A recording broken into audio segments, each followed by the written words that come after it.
My name is Zaheeruddin Babar, your chemistry teacher. Class 12 की chemistry है, S and P block elements है, lecture number 4 है और टॉपिक हमारा है आयनाइजेशन एनर्जी। आयनाइजेशन एनर्जी किस चीज को कहते हैं, ये कौन सी एनर्जी होती है? So the energy required your work done on atom to ionize it. आसान अल्फाज में अगर हम इसको बयान करना चाहे तो ये वो एनर्जी है या ये वो वर्क है जिसकी वजह से हम एक एटम को आयन में कन्वर्ट कर सकते हैं। तो उस एनर्जी को या उस वर्क को हम आयोनाइजेशन एनर्जी कहेंगे। अगर इन्हीं अल्फाज को हम मजीद वजाहत के साथ बयान करना चाहे तो इस तरह बयान कर सकते हैं कि the minimum amount of energy required to remove an electron from the valence shell of isolated gaseous atom to form a cation is known as ionization energy। एक आइसोलेटेड एटम हम लेंगे गैसियस फॉर्म में और isolated का मतलब ये है ना कि गैसियस फॉर्म में हमारे पास इंटरमॉलिक्यूलर फोर्सेस नहीं होती किसी भी एटम के दरमियान में, मॉलिक्यूल के दरमियान में। और आइसोलेटेड का मतलब ये है कि एक एटम हम अकेले लेते हैं, वो एटम किसी दूसरे एटम के साथ बॉन्डेड नहीं होता। अब एक आइसोलेटेड गैसियस एटम जब होगा, उसको जब हम एनर्जी देंगे तो वो एनर्जी उस एटम में मौजूद इलेक्ट्रॉन एब्जॉर्ब करेंगे और इलेक्ट्रॉन ये एनर्जी एब्जॉर्ब करते करते उनकी एनर्जी इतनी बढ़ जाएगी कि वो उसी एनर्जी की बुनियाद पे एटम के शेल से भी बाहर निकल जाएंगे। तो जितनी एनर्जी हमने इस एटम को दी हुई है ताकि वो उस एनर्जी पे इलेक्ट्रॉन को बाहर निकाल सके, वो एनर्जी हमारे पास आयनाइजेशन एनर्जी कहलाएगी। अब ये एनर्जी हम देते हैं एटम को, तो इस वजह से हम किसी सिस्टम पे काम करते हैं। इस वजह से इसको हम कहेंगे कि ये एक एंडोथर्मिक प्रोसेस है, चाहे वो एनर्जी हो या चाहे वो हम वर्क की सूरत में किसी एटम पे काम कर रहे हो।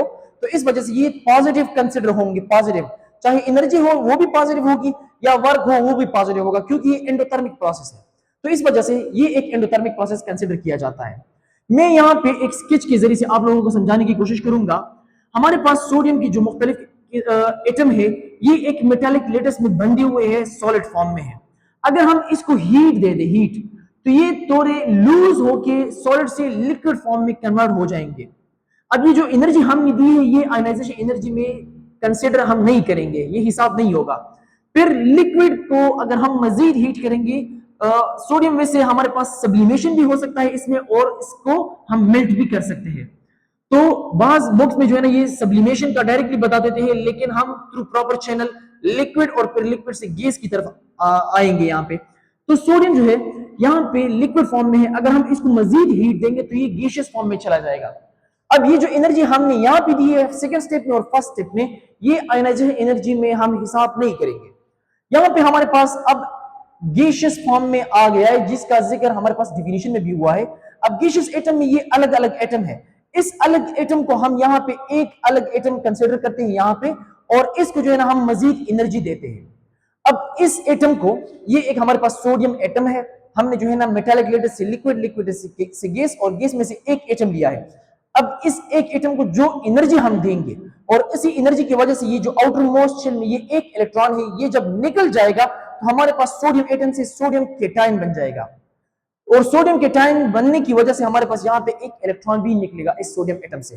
तो हमारे पास यहाँ पे इस एटम को जितनी एनर्जी हमने दी है इसको इसमें कन्वर्ट करने के लिए ताकि एक इलेक्ट्रॉन निकल जाए, तो ये एनर्जी हमारे पास असल में स्टेप 4 की जो एनर्जी होगी वो आयनाइजेशन एनर्जी कहलाएगी।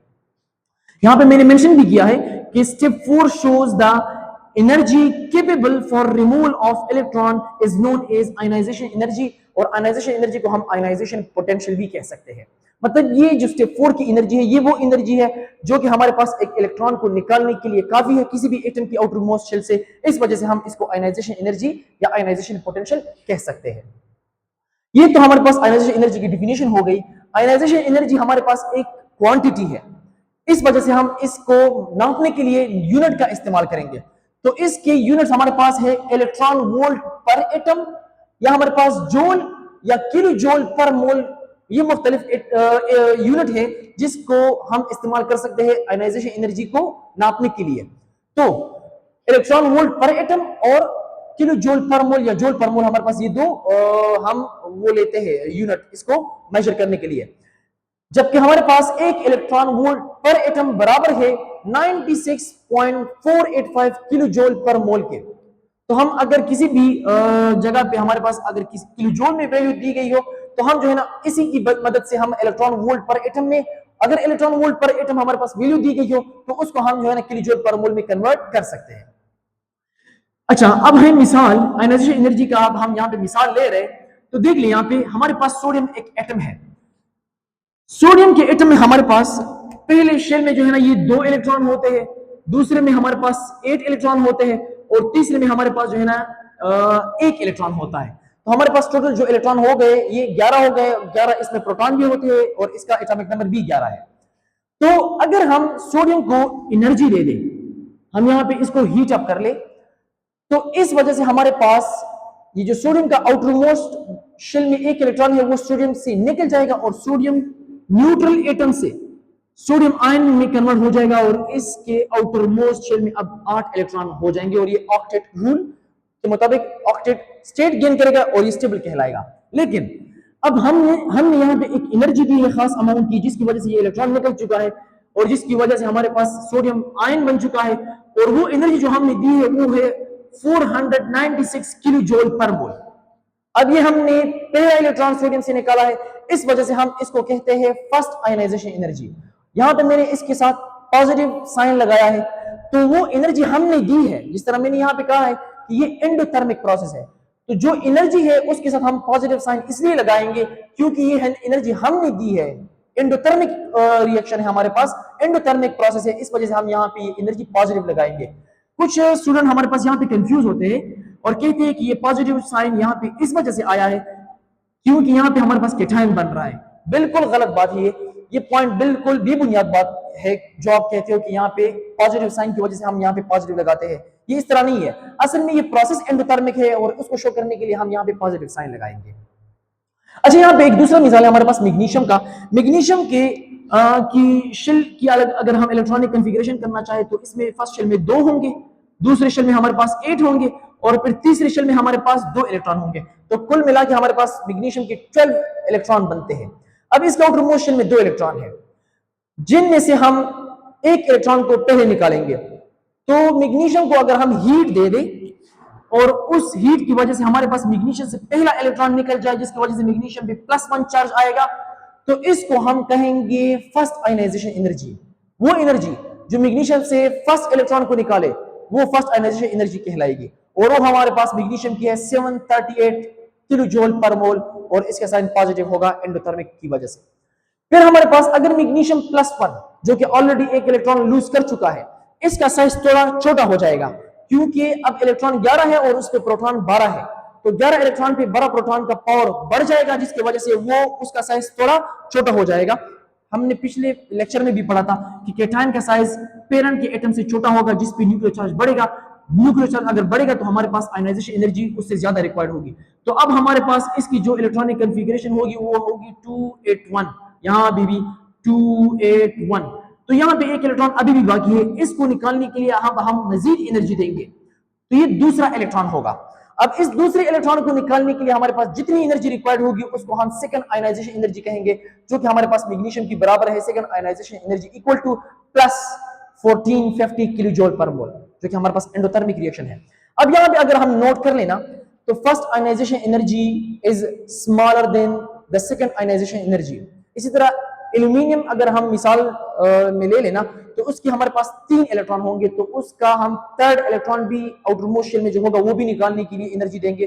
तो थर्ड इलेक्ट्रॉन को निकालने के लिए हम मजीद ज्यादा एनर्जी देंगे, तो थर्ड आयनाइजेशन एनर्जी हमारे पास सेकंड आयनाइजेशन एनर्जी से भी ज्यादा होगी। तो इस वजह से यहाँ पे एक इंपॉर्टेंट पॉइंट बनता है कि जो हमारे पास फर्स्ट आयनाइजेशन एनर्जी होगी वो कम होगी सेकंड आयनाइजेशन एनर्जी से, और जो सेकंड आयनाइजेशन एनर्जी है वो उससे कम होगी थर्ड आयनाइजेशन एनर्जी से। मतलब सबसे ज्यादा थर्ड आयनाइजेशन एनर्जी होगी यहाँ पे और सबसे कम हमारे पास फर्स्ट आयनाइजेशन एनर्जी होगी। ये क्यों? ये इस वजह से क्योंकि जितने जितने इलेक्ट्रॉन लूज होते जाएंगे न्यूक्लियर का होल उस इलेक्ट्रॉनों पे जितना हम पहले शुमार करते थे वो तो ज्यादा होते थे, अब इलेक्ट्रॉन कम हो गए तो उनका होल इलेक्ट्रॉनों पे कम हो चुका होगा, तो इस वजह से साइज भी कम हो गया होगा और न्यूक्लियर चार्ज उन पे ज्यादा हो चुका होगा, जिसकी वजह से हमारे पास उन पे न्यूक्लियर ज्यादा होल्ड रखता है और इलेक्ट्रॉन को दोबारा निकालना मुश्किल हो जाता है, ज्यादा एनर्जी वो रिक्वायर करता है। तो ये है हमारे पास एक बेसिक कांसेप्ट आयनाइजेशन एनर्जी का। अब आते हैं फैक्टर इफेक्टिंग आयनाइजेशन एनर्जी या आयनाइजेशन पोटेंशियल। मतलब अगर किसी एटम की हमारे पास आयनाइजेशन एनर्जी ज्यादा है या किसी एटम की हमारे पास आयनाइजेशन पोटेंशियल या आयनाइजेशन एनर्जी कम है, तो क्यों ज्यादा हो सकती है किसी एटम की और क्यों कम हो सकती है, इसमें ये डिफरेंट फैक्टर्स इन्वॉल्व है। Ionization energy is directly proportional to nuclear charge. Directly proportional का मतलब ये है कि अगर न्यूक्लियर चार्ज बढ़ेगा तो आयनाइजेशन एनर्जी भी ज्यादा रिक्वायर्ड होगी इलेक्ट्रॉन को निकालने के लिए। अगर न्यूक्लियर चार्ज कम होगा तो हमारे पास आयनाइजेशन एनर्जी कम होगी। अगर हम सोडियम लेंगे तो उसमें हमारे पास न्यूक्लियर चार्ज कम है, इस वजह से हमारे पास आयनाइजेशन एनर्जी कम। अगर हमारे पास मैग्नीशियम को देख ले तो उधर हमारे पास आयनाइजेशन न्यूक्लियर चार्ज ज्यादा है, तो उसमें हमारे पास फिर आयनाइजेशन एनर्जी ज्यादा है। दूसरी हमारे पास फैक्टर है एटॉमिक साइज की। जितना हमारे पास एटम का साइज बढ़ता जाएगा उतनी हमारे पास उस एटम से इलेक्ट्रॉन को निकालने के लिए जितनी एनर्जी रिक्वायर्ड होती है आयनाइजेशन एनर्जी, वो कम रिक्वायर्ड होगी। मतलब बड़ा साइज अगर एटम का होगा तो हमारे पास आयनाइजेशन एनर्जी एटम को कम रिक्वायर्ड होगी। अगर छोटा साइज होगा किसी भी एटम का तो हमारे पास आयनाइजेशन एनर्जी ज्यादा रिक्वायर्ड होगी, क्योंकि न्यूक्लियस उन पे काफी होल्ड रखता है छोटे एटम के साइज के इलेक्ट्रॉनों पे, उनसे हम इलेक्ट्रॉन को आसानी से नहीं निकाल सकते, ज्यादा एनर्जी देनी पड़ती है। थर्ड फैक्टर हमारे पास है नंबर ऑफ शेल्स या शील्डिंग इफेक्ट। अब हमारे पास एक एटम है, उसका न्यूक्लियस है और इसमें जो है ये बहुत सारे शेल्स है। अब ये अंदरूनी जो शेल्स है इनमें भी इलेक्ट्रॉन है और ये जो बैरूनी शेल्स है इनमें भी इलेक्ट्रॉन है। ये जो बैरूनी इलेक्ट्रॉन है ये इन शेल्स की वजह से न्यूक्लियस का जो होल होता है उस होल की वजह से ये छुपा हुआ है। तो इन अंदरूनी इलेक्ट्रॉनों की वजह से ये बैरूनी इलेक्ट्रॉन जो है ना ये न्यूक्लियर से थोड़ा लूज हो जाता है, जिसकी वजह से हम थोड़ी सी एनर्जी भी देने से इस बैरूनी इलेक्ट्रॉन को आसानी से निकाल सकते हैं। तो अंदरूनी इलेक्ट्रॉनों की वजह से जब न्यूक्लियस का होल्ड बैरूनी इलेक्ट्रॉनों पे कम हो जाए तो इसको हम कहते हैं शील्डिंग इफेक्ट। और ये शील्डिंग इफेक्ट हमारे पास नंबर ऑफ शेल जितने ज्यादा होंगे उतनी हमारे पास शील्डिंग इफेक्ट भी ज्यादा होगी। तो अगर नंबर ऑफ शेल या शील्डिंग इफेक्ट ज्यादा होगी तो हमारे पास बैरूनी इलेक्ट्रॉन हमारे लिए आसान होगा कि हम उसको निकालें। तो इस वजह से अगर हम हिसाब लगाए ना कि नंबर ऑफ शेल ज्यादा है तो शील्डिंग इफेक्ट ज्यादा होगा, अगर शील्डिंग इफेक्ट ज्यादा होगा तो हमारे पास आयनाइजेशन एनर्जी कम होगी। इसी तरह अगर ये कम होंगे शील्डिंग इफेक्ट और नंबर ऑफ शेल तो हमारे पास नंबर ऑफ आयनाइजेशन एनर्जी जो है ना ये हमारे पास बहुत हाई होगी, उसको निकालने के लिए इलेक्ट्रॉन को निकालने के लिए हमें ज्यादा एनर्जी रिक्वायर्ड होगी। अब हमारे पास जो तीसरा फैक्टर बन रहा है वो है हमारे पास आयनाइजेशन एनर्जी का penetration power of sub shell का। अब पेनिट्रेशन पावर की तरफ आते हैं। पेनिट्रेशन पावर किस चीज को कहते हैं? पेनिट्रेशन पावर कहते हैं न्यूक्लियस की तरफ ज्यादा पेनिट्रेट होना, उसकी तरफ ज्यादा जो है ना धंसना, न्यूक्लियस की तरफ ज्यादा जो है ना अट्रैक्ट होना। तो न्यूक्लियस की तरफ जो ज्यादा अट्रैक्टेड होते हैं, जो न्यूक्लियस होता है ना ये मुख्तलिफ किस्म के सबशेल पे जो होल्ड होता है वो मुख्तलिफ किस्म का रखता है। सबसे ज्यादा होल्ड जो होता है अगर एक शेल में एस पी डी एफ ये चारों सबशेल हो तो उनमें से सबसे ज्यादा जो पेनिट्रेशन होगी वो इस सबशेल की होगी, वो न्यूक्लियस की तरफ ज्यादा जो है ना ये अट्रैक्ट होगा। तो इसको हम कह सकते हैं कि ये इसका जो पेनिट्रेशन पावर है ये सबसे ज्यादा होगा न्यूक्लियस की तरफ। फिर हमारे पास जो न्यूक्लियस का की तरफ पी का पेनिट्रेशन है वो थोड़ा कम होगा, डी का फिर और कम होगा और सबसे कम पेनिट्रेशन पावर जो होगा वो हमारे पास एफ का होगा। तो आयनाइजेशन एनर्जी इससे किस तरह इफेक्ट हो सकती है? यहां पे ये जो रिलेशन है ये है डायरेक्ट रिलेशन। अगर पेनिट्रेशन पावर ऑफ किसी भी सबशेल का हमारे पास ज्यादा है तो हमारे पास उस सबशेल से अगर हम इलेक्ट्रॉन निकालेंगे तो आयनाइजेशन एनर्जी हम जो है ना ये ज्यादा देंगे उसको। मिसाल के तौर में अगर हम किसी भी एटम की इस सबशेल से इलेक्ट्रॉन निकालेंगे, किसी भी एटम की इस सबशेल से इलेक्ट्रॉन निकालेंगे तो हमारे पास एनर्जी ज्यादा रिक्वायर्ड होगी, क्योंकि इस सबशेल की जो इलेक्ट्रॉन होगी वो न्यूक्लियस ज्यादा अपनी तरफ अट्रैक्ट करेगा। जब ज्यादा अपनी तरफ अट्रैक्ट करेगा तो उसके लिए पेनिट्रेशन पावर ज्यादा होगी, जब पेनिट्रेशन पावर ज्यादा होगी तो हमारे पास उसकी आयनाइजेशन एनर्जी ज्यादा रिक्वायर्ड होगी। इसी तरह पी का थोड़ा कम पेनिट्रेशन पावर होता है, आयनाइजेशन एनर्जी थोड़ा कम होगा उसका। इसी वजह से यहाँ पे डी का और कम पेनिट्रेशन पावर, आयनाइजेशन एनर्जी फिर कम रिक्वायर्ड होगी। सबसे कम पेनिट्रेशन पावर एफ सबशेल का, तो आयनाइजेशन एनर्जी बहुत कम इसको रिक्वायर्ड होगी और एफ से हम इलेक्ट्रॉन आसानी से निकाल सकते हैं। तो ये हमारे पास पेनिट्रेशन पावर का हमारे पास इलेक्ट्रॉन आयनाइजेशन एनर्जी पे इफेक्ट है। एक और फैक्टर भी यहां पे इन्वॉल्व है, ionization energy is directly proportional to stability of atom. और स्टेबिलिटी ऑफ एटम किस वजह से आती है? ये हमारे पास जब ऑर्बिटल्स फुल फिल्ड हो या हाफ फिल्ड हो। जब भी हमारे पास ऑर्बिटल फुल फिल्ड हो या हाफ फिल्ड हो तो वो निस्बतन ज्यादा स्टेबल होते हैं उन ऑर्बिटल के जो कि हमारे पास पार्शियली फिल्ड हो। पार्शियली फिल्ड का मतलब ये है कि जो ना तो हाफ फिल्ड हो ना तो फुल फिल्ड हो। मिसाल के तौर पे हमारे पास जो एस है, एस ऑर्बिटल, एस सबशेल है, इसमें हमारे पास 2 इलेक्ट्रॉन आ सकते हैं। अब इस जो है ना ये फुल फिल तब होगा जब हमारे पास इसमें या तो 2 इलेक्ट्रॉन होंगे और हाफ फिल्ड तब होगा जब हमारे पास इसमें 1 इलेक्ट्रॉन होगा। तो सब शेल इस जो है ना ये हमारे पास 2 इलेक्ट्रॉन पे बहुत ज्यादा स्टेबल है और 1 इलेक्ट्रॉन पे भी स्टेबिलिटी अपनी शो करता है। इसी तरह अगर पी को हम ले लें तो पी में कुल जो इलेक्ट्रॉन होंगे वो हमारे पास 6 इलेक्ट्रॉन हो सकते हैं। इसमें हमारे पास जो फुल फिल होंगे वो हमारे पास 6 इलेक्ट्रॉन हो सकते हैं, लेकिन जो हमारे पास हाफ फील्ड है वो हमारे पास 3 इलेक्ट्रॉन हो सकते हैं। अगर पी में 6 इलेक्ट्रॉन हो गए या हमारे पास पी में 3 इलेक्ट्रॉन हो गए तो ये दोनों हमारे पास निस्बतन स्टेबल स्टेट कहलाएंगे। अगर पी में हमारे पास 4 इलेक्ट्रॉन आ गए या 5 इलेक्ट्रॉन आ गए तो ये 6 इलेक्ट्रॉन वाली पी से या 3 इलेक्ट्रॉन वाली पी से कम स्टेबल कहलाए जाएंगे और इसको हम कहेंगे कि ये अनस्टेबल है। तो अब आते हैं इसको हम पार्शियली स्टेबल कहेंगे, पार्शियली फिल्ड, और पार्शियली फिल्ड हमारे पास फिर अनस्टेबल होगा। तो अगर हम इनको ये जो हमने पॉइंट कहे हैं इनको अगर समझने की कोशिश करें तो यहाँ पे मैंने मिसाल दी है। यहाँ पे कुछ मिसाल ये है, मैग्नीशियम का जो हमारे पास एटॉमिक नंबर है वो है 12, तो इसकी इलेक्ट्रॉनिक कॉन्फ़िगरेशन बन सकती है 1s2 2s2 2p6 3s2। तो इसमें हमारे पास इसके 2 इलेक्ट्रॉन है। एल्यूमिनियम का हमारे पास एटॉमिक नंबर 13 है तो 1s2 2s2 2p6 3s2 और 3p1 है। अगर हम देख लें तो मैग्नीशियम की जो हमारे पास आयनाइजेशन एनर्जी है वो ज्यादा है बनिस्बत हमारे पास एल्यूमिनियम की आयनाइजेशन एनर्जी के। वजह मैंने यहाँ पे पेनिट्रेशन पावर का फैक्टर बयान किया है कि एस की हमारे पास आयनाइजेशन एनर्जी ज्यादा होगी, पी की हमारे पास आयनाइजेशन एनर्जी कम होगी। यहाँ पे जो हमारे पास इलेक्ट्रॉन निकाल रहे हैं तो यहाँ पे हम इस सबशेल से इलेक्ट्रॉन निकाल रहे हैं तो हमारे लिए ज्यादा एनर्जी रिक्वायर्ड होगी, आयनाइजेशन एनर्जी। लेकिन यहाँ पे जो हम एनर्जी रिक्वायर्ड कर इलेक्ट्रॉन निकाल रहे हैं इसके लिए जो एनर्जी रिक्वायर्ड होगी वो पी की एनर्जी होगी, पी के लिए। तो इस वजह से वो पी के लिए जितनी एनर्जी रिक्वायर्ड होगी वो कम होगी बनिस्बत इस सबशेल की एनर्जी की वजह से। तो इस वजह से हम यहाँ कह सकते हैं कि मैग्नीशियम की जो आयनाइजेशन एनर्जी है वो ज्यादा है एल्यूमिनियम की आयनाइजेशन एनर्जी से। दूसरा हमने यहाँ पे जो स्टेबिलिटी का फैक्टर बयान किया है इसको सेटिस्फाई करने के लिए मैंने यहाँ पे पी फास्फोरस और सल्फर का मिसाल दिया है। सल्फर का हमारे पास 15 एटॉमिक नंबर है और फास्फोरस का 15 एटॉमिक नंबर है और सल्फर का हमारे पास 16 एटॉमिक नंबर है। अगर हम इनके आउटरमोस्ट शेल में देख लें तो हमारे पास फास्फोरस में जो पी है इसकी पी में 3 इलेक्ट्रॉन है, लेकिन सल्फर की जो पी में इलेक्ट्रॉन है वो हमारे पास है 4।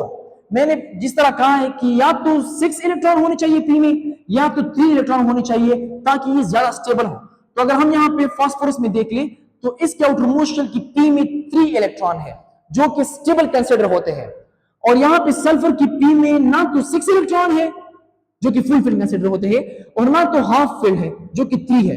तो ये हमारे पास निस्बतन स्टेबल है, ये अनस्टेबल है, ये पार्शियली फिल्ड है। तो इलेक्ट्रॉन जब हम पी से फास्फोरस से निकालेंगे तो इसमें हम ज्यादा एनर्जी देंगे क्योंकि इसकी स्टेबिलिटी को डिस्टर्ब करने के लिए हमने ज्यादा जो है ना ये एनर्जी देनी होगी, लेकिन ये इतना स्टेबल नहीं है। इसकी स्टेबिलिटी को बिगाड़ने के लिए या इसकी इलेक्ट्रॉन को निकालने के लिए कम एनर्जी हम देंगे, तो इस वजह से हमारे पास पी स्टेबल होगा, सल्फर फास्फोरस स्टेबल होगा और सल्फर हमारे पास अनस्टेबल होगा। और स्टेबल के लिए हम ज्यादा एनर्जी देते हैं और अनस्टेबल के लिए हम कम एनर्जी देते हैं। तो इस वजह से हमारे पास आयनाइजेशन एनर्जी फास्फोरस की ज्यादा होगी सल्फर की आयनाइजेशन एनर्जी से। तो अगर हम पीरियड 3 में जाते जाए ना तो हमारे पास 2 जगहों पे हमारे पास आयनाइजेशन एनर्जी की एबनॉर्मेलिटी शो होगी। एक हमारे पास मैग्नीशियम और एल्यूमिनियम के दरमियान में एबनॉर्मेलिटी होगी, दूसरे हमारे पास फास्फोरस और सल्फर के दरमियान में एबनॉर्मेलिटी होगी। और इन्हीं एबनॉर्मेलिटी का रीजन हमारे पास ये जो अभी मैंने स्टेबिलिटी, फुल फिल्ड और हाफ फिल्ड इलेक्ट्रॉनिक कॉन्फ़िगरेशन मैंने बता दिया है या जो मैंने पेनिट्रेशन पावर बता दिया है, ये इसका असल रीजन है।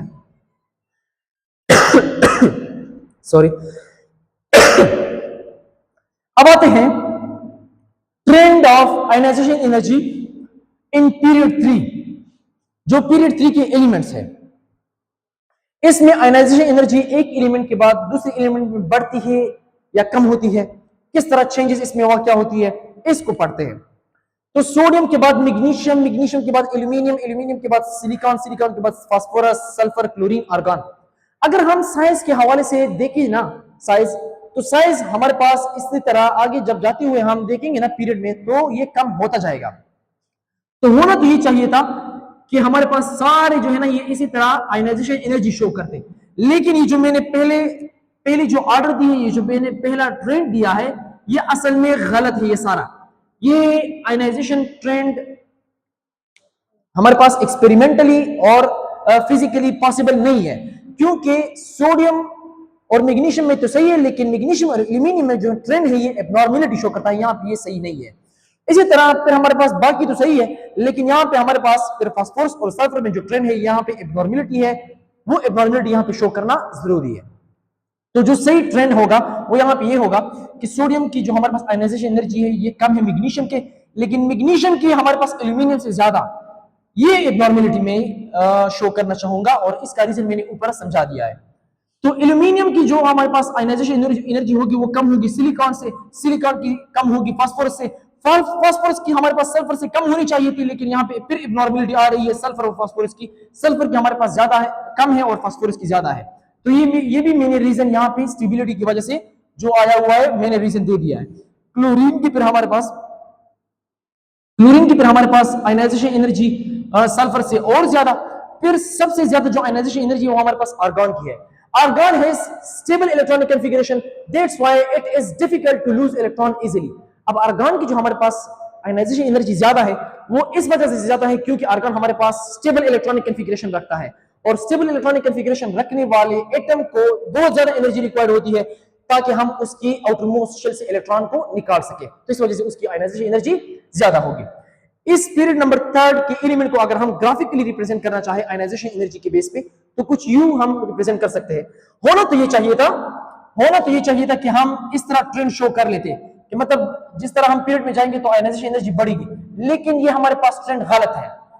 ये ट्रेंड हमारे पास कुछ एबनॉर्मलिटी शो करता है, सोडियम के बाद मैग्नीशियम ज्यादा, फिर एल्यूमिनियम कम, फिर एल्यूमिनियम के बाद हमारे पास यहाँ पे सिलिकॉन ज्यादा, फिर फास्फोरस ज्यादा, फिर सल्फर कम, फिर हमारे पास क्लोरीन ज्यादा, और फिर आर्गन सबसे ज्यादा। तो ये हमारे पास ग्राफिकल रिप्रेजेंटेशन है आयनाइजेशन एनर्जी के बेस पे, जो कि हमारे पास पीरियड नंबर 3 के एलिमेंट के बन रहे हैं। जो हमारे पास सोडियम है उसकी आयनाइजेशन एनर्जी 496 है, फिर हमारे पास मैग्नीशियम की 738 हमारे पास उसकी आयनाइजेशन एनर्जी है, एल्यूमिनियम की हमारे पास 576 है, फिर हमारे पास सिलिकॉन की 789 है, फिर हमारे पास फास्फोरस की 1012 है, सल्फर की हमारे पास एग्जैक्ट 1000 है, हमारे पास फिर क्लोरीन की 1251 है 1251, और फिर आर्गन की हमारे पास 1521 किलोजूल पर मोल एनर्जी है।